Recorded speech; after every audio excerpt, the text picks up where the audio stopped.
शांत स्वभाव की लड़की थी। उसकी माँ की मृत्यु सर्प के डसने से हुई थी।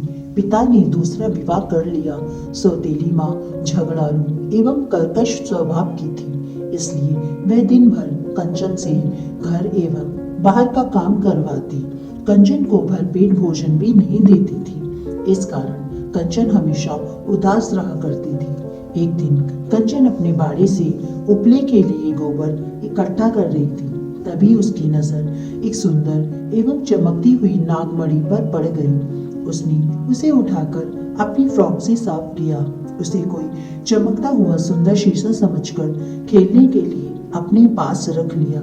जब घर पर सौतेली माँ ने उसके पास चमकती हुई नागमणि को देखा तो उसने भी शीशा समझकर उसे डांटना शुरू कर दिया। जब देखो तब घर में कोई ना कोई कूड़ा करकट उठा लाती है, अपनी खैर चाहती है तो अभी इस शीशे को वहीं रखा जहाँ से उठाकर लाई है।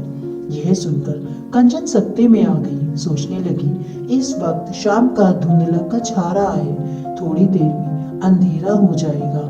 जिस बाड़े से यह नागमणि उठाकर लाई हूँ वह बाड़ा यहाँ से 1 मील की दूरी पर है। वहां कैसे अकेली जाऊंगी, कैसे लौट कर आऊंगी? रास्ते में जंगली जानवरों का भी भय है। वह गिड़गिड़ाकर बोली, नहीं माँ, मुझे आज मत भेजो। मैं कल सुबह होते ही चली जाऊंगी और इस शीशे को वहीं रखाऊंगी जहाँ से उठाकर लाई थी। तुम तो देख रही हो कि कैसा अंधेरा छाता जा रहा है। मैं कुछ भी सुनना नहीं चाहती। तुम्हें अभी और इसी वक्त जाना होगा। सौतेली माँ ने अपना हाथ नचाते हुए कहा, ठीक है माँ, जब तुम्हारी यही इच्छा है तो मैं अभी जा रही हूँ। अपने आंसुओं को पोंछते हुए कंचन ने कहा। उस चमकती हुई नागमणि को हाथ में लिए कंचन अपनी बाड़ी की ओर चली जा रही थी। रास्ता बिल्कुल सुनसान था, कहीं कोई दिखाई नहीं दे रहा था। अकेली होने के कारण कंचन भय से थर-थर कांप रही थी। वह बार बार यही सोच रही थी, काश आज मेरी अपनी माँ जिंदा होती तो कितना अच्छा होता। कम से कम मुझे इस तरह अकेला तो न भेजती। काश मेरे पास भी घोड़ा गाड़ी होती तो मैं उस पर सवार होकर जल्द से जल्द अपनी बाड़ी में पहुंच जाती। अचानक नागमणि को अपने माथे से लगाते हुए उसने इच्छा प्रकट की। अरे यह क्या! तुरंत उसके सामने एक खूबसूरत सी घोड़ा गाड़ी खड़ी थी। कंचन को जैसे विश्वास ही नहीं हुआ। वह आश्चर्य से आंखें फाड़े कभी घोड़ा गाड़ी को घूरती तो कभी उस चमत्कारी नागमणि को। उसकी सत्यता की जांच करने के लिए उसने नागमणि को फिर माथे से लगा लिया और इच्छा प्रकट की, काश मेरे बदन पर कीमती कपड़े होते, तब तो घोड़ा गाड़ी पर चढ़ने का कुछ और ही आनंद आता। ऐसा सोचते ही कंचन के शरीर पर कीमती कपड़े भी आ गए। इसका मतलब है कि ये चमकने वाला शीशा कोई ऐसा वैसा शीशा नहीं है, बल्कि यह तो कोई चमत्कारी शीशा मालूम पड़ता है। यह सोचकर कंचन खुशी से झूम उठी। वह घोड़ा गाड़ी पर जाकर बैठ गई। बैठते ही घोड़ा गाड़ी अपने गंतव्य स्थान की ओर चल पड़ी। थोड़ी देर बाद घोड़ा गाड़ी बाड़े में जाकर खड़ी हो गई।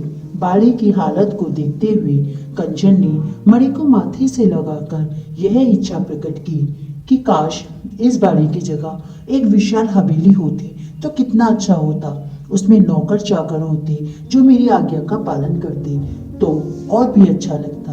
अरे यह क्या! इच्छा प्रकट करते ही बाड़ा तो हवेली के रूप में बदल गया। चारों ओर चहल पहल हो गई। नौकर चाकर भाग दौड़ करने लगे। तभी एक नौकर ने हाथ जोड़कर कंचन से कहा, मालकिन क्या हुक्म है? हुक्म? चौंक कर कंचन ने उसकी ओर देखा और बोली, अभी थोड़ा ठहर जाओ। सिर झुकाकर वह नौकर चला गया। यह देख कंचन की खुशी का ठिकाना न रहा। अगले दिन जब सुबह तक कंचन लौटकर नहीं आई तो उसके पिता अपनी पत्नी पर बरस पड़े, उसे बुरा भला कहने लगे। लेकिन कंचन की सौतेली माँ पर इसका जरा भी असर नहीं पड़ा। वह यह सोचकर खुश थी कि मुसीबत टली।